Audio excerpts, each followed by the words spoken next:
Kitchener is growing up.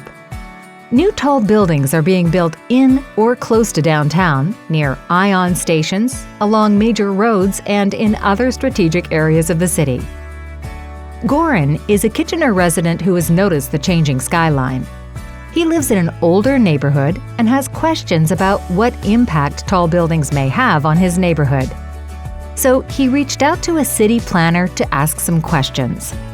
What Goran found out is that the province of Ontario requires cities to increase housing and create more jobs in specific urban areas, like the downtown.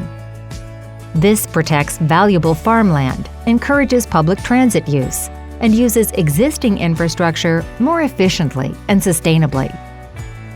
Provincial policy also requires cities to offer a mix of housing options.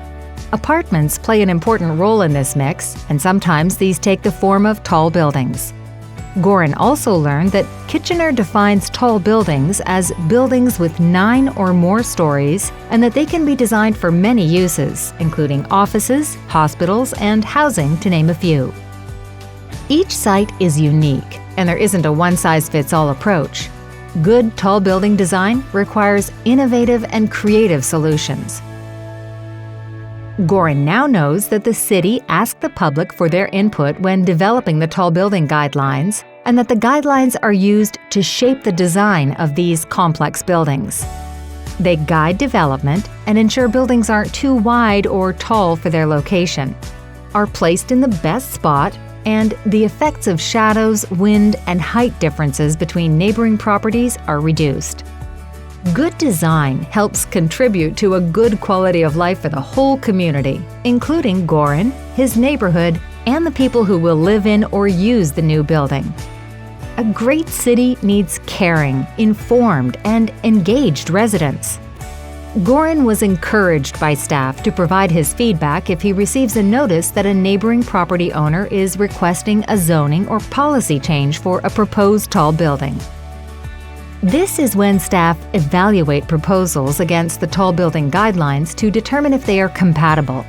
But it's also important to get involved before this stage, when the city undertakes comprehensive reviews of their policies or bylaws, when they develop neighborhood-specific land use plans, or when design guidelines are created or updated.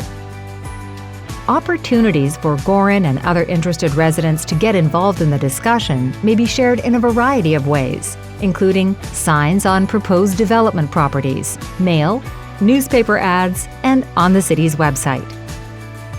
The more we know, the better we grow. For more information, visit kitchener.ca/planning.